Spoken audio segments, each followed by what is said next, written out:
हमरा नैहर से आइल बा मिठाई पिया गइली दुबराई पिया ना। हमरा नैहर से आइल बा मिठाई पिया गइली दुबराई पिया ना। हमरा नैहर से आइल बा मिठाई पिया गइली दुबराई पिया ना। हमरा नैहर से आइल बा मिठाई पिया गइली दुबराई पिया ना। पापा राहत हमार खबर लेते बार बार। पापा राहत हमार खबर लेते बार बार। पापा राहत हमार खबर लेते बार बार। पापा राहत हमार खबर लेते बार बार। बिना मम्मी के कैसन विदाई पिया छूटेला रोवाई पिया ना। बिना मम्मी के कैसन विदाई पिया छूटेला रोवाई पिया ना। हमरा नैहर से आइल बा मिठाई पिया गइनी दुबराई पिया ना। हमरा नैहर से आइल बा मिठाई पिया गइनी दुबराई पिया ना। मेरा नैहर से आइल बा मिठाई पिया गइनी दुबराई पिया ना। हमरा नैहर से आइल बा मिठाई पिया गइली दुबराई पिया ना। चाचा राहत हमार खबर लेते बार बार। चाचा राहत हमार खबर लेते बार बार। चाचा राहत हमार खबर लेते बार बार। चाचा राहत हमार खबर लेते बार बार। चाचा राहत हमार खबर लेते बार बार। चाचा राहत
रही ने।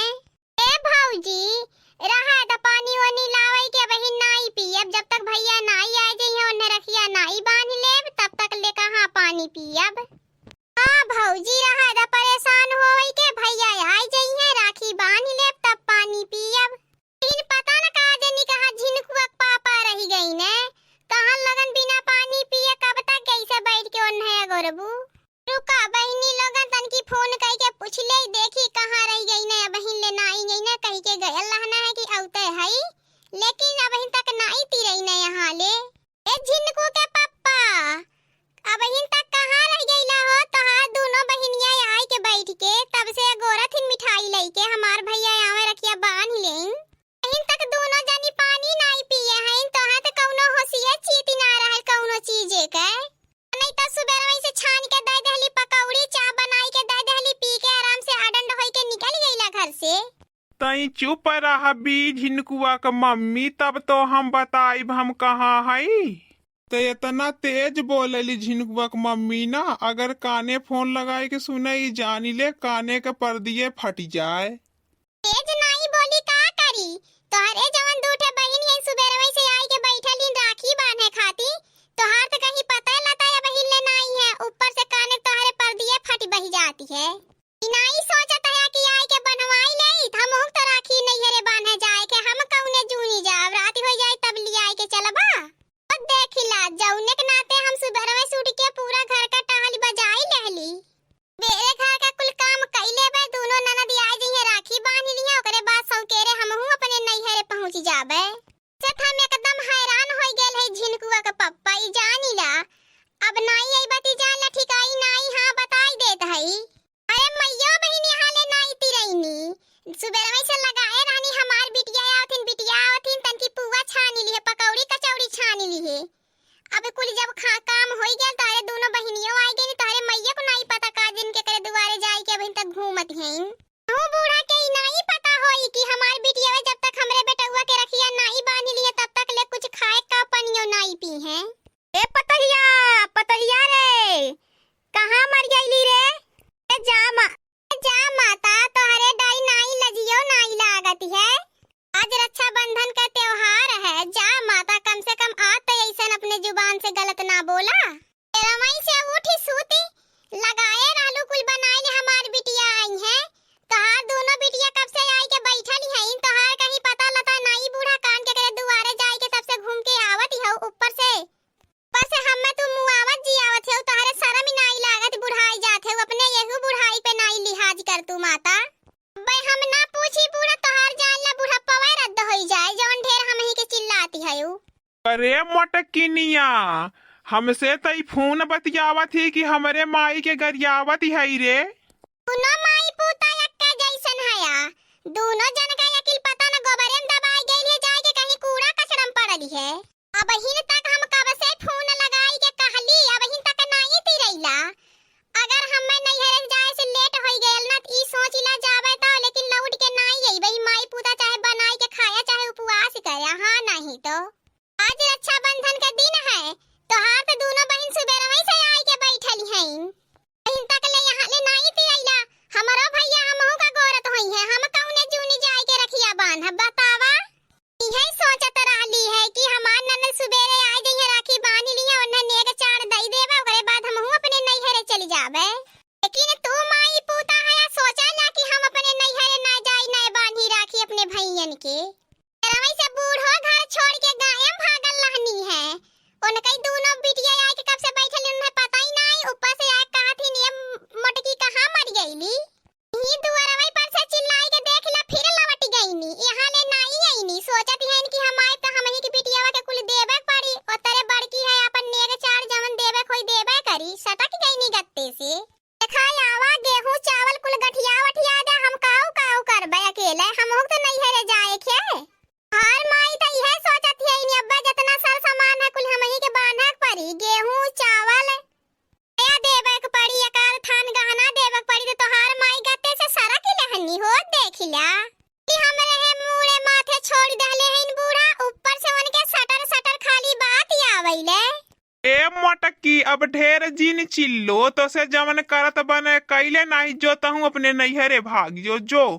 सुख सुख हऊ हम तोहार कुली जानत हई। अब हमें नैहरे लिया के जाए के भयल तो तोहरे ढेर बात आवती है। सोचत है घरे आई जा तब हमार बहनिया राखी बांध दिए तो मोटकी लिया के हमें जाई नैहरे राखी बनवावे के, यही से नहीं आवत है ना। ए भौजी जाए दा, अब हिन तक पता ना कहां रह गेल, मैयो नहीं आइल भैयो नहीं आई ने बतावा ले हम लोगों के घरे जाए के हमरो हो ननद आइल हुई है घरा। औरत हुई है आई के कि हमार भौजी नैहरे गईनी राखी बांधे बहिन ले नहीं आईनी, हमहु तो जाए के ओहन लोगन के व्यवस्था कुल करे पड़ी, नेग चाड़ देवे पड़ी। ए बहिनी हम सोचत रहली आज रहबू घरे, आज रहली हो तू बिहान गईली हो तू। ए हमार भौजी जैसे तू हमनन के अगोरत रहलू हमार ननदिया आई जा उनका विदाई कई देई तब नैहरे जाई से आई के हमरो ननदिया हमें अगोरत ही हमार भौजी औतिन जल्दी से हमार नेग चाड़ दे देतिन, विदाई कई देतिन, हमहु अपने घरे चल जाइत। के नाते भौजी सुबेरवे से आयल लाली है कि रखिया बांध ही ले, ओकरे बाद तब जब हमरो हो नंदिया त हमें विदाई करे के ये कुल सोच के हम सुबेरवे से आयल लाली, लेकिन वही बनवारी भैया त कहीं पता ही लतई नहीं है। बसे आयल है देखत है बनवारियो भैया घर दुआर छोड़ के पतन काजनी कहां गई ने, हमारे एक महतारी है उहो नहीं यहाँ ले आयल की देख ली हमार बिटिया वही तक आईनी की नहीं आईनी। आ दीदी ठीक कहती हऊ, माइयों के नाई तन को चिंता फिक्र रहा कि हमार बिटिया साल भर पे एक दिन आवे नी राखी बांधे, घर दुआर छोड़ के पतन काजनी के करे जाए के बैठल आवती नहीं। बहिनी सुना तोहार माई बड़ी चालाक आईंदी है, सोचती है कि हम आई जा तो हमें कुल देवे पड़ी, हम नहीं रहब तो अपने लग से बड़की जवन कुछ खर्चा बर्चा करी नेग चाड़ देई। इसे तोहार माई तोहरे आइलस पहले घर दुआर छोड़ के गाय में जाए के बैठल है। सुनलू महो फोन अब काटत है झिनकुआ पापा, तू चाहे आवा चाहे भाड़ में जा। यही सोचत है कि आई जाब घरे तो लियाई के मोटकी के जाए पड़ी ना, अगर रतिया कई बात हम रतिया तुम्हें लियाई के जाब तब तुम्हें पता चली। अब तोहरे समझ में आई कि कैसे घर दुआर छोड़ के भागी जाला। तोहरे तो गाड़ी में 200 रुपया छड़ाव भर के पेट्रोल ना रहते, काम कराया आवा तो साइकिलिए चली। रे मैया रे मैया ई तो मोटकी साइकिली सतने दूरे लियाई के जाती बा, हमार तो चलावत चलावत हाथ गोड़ कुल एकदम कीमा बन जाई। पर साइकिल तो बिगड़ गई बा, बतावा ले अब हम मोटकिनिया के साइकिल से लिया को तने दूरे जाई। आवा आवा जौन तारे समझ में नहीं आवत है ना, मोटरसाइकिलिया तो बिगड़ गई है, साइकिल से चलावत चलावत जाबा तो हर खुद है वहां तक जात जात गोबर पानी कुल बहिरा आई तब तोहरे समझ में आई। सोचत रहली सुबेरे से धीरे धीरे चल है सुस्तात उस्तात। आवाज जमन ढेर भागल है बहाना बनाई के ना, आज तोहार ना गोबर पानी बहिरा आयल तो हमरो हो नाव मटका नाई जान लिहा, चाहे साइकिलिस चलक पड़ा चाहे पैदल आई जान लिहा, लेकिन साथे लियाई के चलब तो चलब। मोरे बाप्पा रे बाप्पा ई तो मोटकिनिया आज हमें मरही पे लागली है, काओ बताई ऐसन मेहरारू मिल गई है कि बतावा ले, पैदल जाए के तैयार हो गई है। अब काओ कही एक समझाइबो बहुत बुराई है भैया। मोटकिनिया हम आवत है त तैयार व्यार हो जाए तब तक। कहीं जरूर के नाती नहीं के हमें तैयार होवे कहां पे हम तैयार होई के बैठल है, आवा खाली हमें सड़िए पहिने के है जौन सुबेरे से निपटा भयल है। आ तेल होता राखी बनवाई ले होता अब तक हमहु अपने नैहरे आधी राही पहुंचल होई, बतावा ले वो वही है चिल्लाए लगनी जैसे कह डाली कि तोहार दोनों बिटियावा आई गई है गत्ते से सरक लहनी यहां ले नहीं आईनी, कितन की चल के हालिया चाल पूछ ले हमार बिटियावा दोनों साल भर के बाद आवती हैं। आई भौजी के ऊपर कुल घर का कारोबार छोड़ के जिज्जी ई जानिला के गायम घूमे परक गईली है। हां बहिनी ठीक कहती हऊ, माई देखत तहाऊ गाय में से आई लिहाले सुनी लेहलक हमने दोनों मिली आयल है, हाली चाली नहीं पूछले बुढ़िया तुरंत वहीं से लौट गई। जानिला बड़की जीजी की अठे भाभी हमारे महतारी सामान मिल गई, हमारे माई की भई के माई की नहीं रहती। हां बहिनी ठीक कहत है, हमने के भौजाई जानले बढ़िया है कि हमने के इतने बढ़िया से खातिरदारी करैनी, हमरे माई तो पता है लता नहीं रहल कि तय हमरे बिटिया हैं कि नहीं हैं, इनके साथे ऐसन माई करती है तो बतावा भौजी के साथ का करती होई वो कैसे रहती हुई है, बहुत ही खराब है माई। ए भौजी भैया नहीं आवत है, चल थई में दोनों मिली राखी दे दे अपने घरे चल जाब, तू अपने नैहरे चल जा। हां बहिनी ठीक कहती हऊ, हमहू यह सोचत है कि रखिया दे दे चल घरे, भैया अभी पता न कब तक ले आई है, हमरो हो घरे नंदिया गोरती हुई है, हमार भौजी अभी तक आई नहीं ना गई नहीं तो एक झिनकुआ पापा अब इन तक तोहार हैं, आवा चाहे जी नहीं आवा। भौजी तन की फोनवा स्पीकर पे लगा के हरिया नहीं आवा, तब भैया से पूछी आई है कि ना है, हमने नहीं तो जात है घरे। अब भौजी लावा पूछ ले आवत आवे नहीं, हम न अपने घरे जाई, हम न के घरे नंदी आइली हैं, ओनहु तो जाए के नेग चाड़ देवे के होई। ले तोहार दोनों बहन घरे जाती हैं, अब तू आवा चाहे जी नहीं आवा, हमहु नहीं घरे जाए खातिर तैयार हो जात है। आई बात तुम्हारे रतिया के लिए आई के जाब। ए बहिनी जिन जाया घर बसौते हई। हमार भैया सुबह वहीं से 7-8 घंटा से बैठ के अगोरत जानिला बहुत ही देर हो गेल घरे, हम रहू न नदी आइल हैं, हमहु तो जाए के वहां लगन के बर विदाई करे पड़ी, नेग चार कुछ देवे पड़ी। अब इन तक तो उन्हें हम बाजारे जाके सड़ियो नहीं लायल रहली, यह सोचत रहली आई जाई है तो जाए के लिए आई के मार्केट से उनके मन पसंद का साड़ी लेके उन्हें दई दे। बतावा ले कब हम यहाँ से जाब तो कब उन्हें हम मार्केट ले आए के जाब उन्हें साड़ी पसंद करवाए खरीदा। बतावा बहुत ही देरी हो गई भैया, अब हम जात हई, हैया रखिया धई देत हई बांधू नहीं लिया। हां भैया महू जात हो मोर हो न नदिया मके अगोरत ही नाई के काहे से कि अब समय आमई नहीं ऑनलाइन के मन पसंद का साड़ी देवे की पड़ाला, अब मार्केट ले आए के जाए पड़ी, अपने मन पसंद का ली है तब आई है घरे उन्हें और नेगा चार जवन बनी वो कुल देवे पड़ी, मर मिठाई सीधा पिसान कुल त गठिया हुई के पड़ी। झिनकुआ पापा कब से आई के दोनों जनी बैठली हईन, का भाई है ने तुरंत आई के राखी बनाई लेने, अपने बहन के हाथे से मिठाई खियाई पानी पियाई देने, दोनों जनी बिना पानी पिए वैसे अगोरत हिन कि हमार भैया आई है राखी बांधी ले तब पानी पियब। तो अपने बहन के तन को जैसे चिंता फिक्र नहीं है। बतावा ले अब जाए कहती हैं, जा बहनी लोगन जब ना आई है तो का करबू, रखिया वखिया धा दे ही आग अपने बांधी ओढ़ली हैं। अल्लाह बहनी तू न जन्ने साड़ी एक खे दई दे, कुछ रुपया पैसा गहना दई दे, ले ले जा तो हम लोगन तोहरे भैया के नहीं पता है न तोहरे मैया के, अब जवन कुछ करे के हमरे जवन समझ में आई दे बोले अब का करब। फोन काट देता है, घंटा 2 घंटा फोनवा बतियावत हो गया बहन तक नहीं आई ने। ला चंपा बहनी है अपन साड़ी पकड़ा, खिला चंपा बहनी तारे मन पसंद का तो है ना। हमार भौजी ऐसा नहीं हो सकत कि जवन साड़ी तू दे हमरे मन के नहीं भावे। ले चंपा बहनी है तो हार है, ले पकड़ा अपन, तू अपन साड़िया देख ले तोहारो निकी है कि नहीं है ना मन पसंद के। हमार भौजी जवन तू पसंद कई के साड़ी दे दे ऐसन होई ना सकत कि हम कह दे निक नहीं लागती है, इतनी निक के साड़ी दे दी हूं आई में कौन कमी है। ए बहिनी अपन अपन साड़िया अपने अपने मिठाइया के ऊपर धा दे और हम अपन कुछ गहना तो लोन खाती लायल है इकट्ठा दई दई लेके चल जा अपने घरे सुबह तोहर लोन का नदिया गोरत हुई है।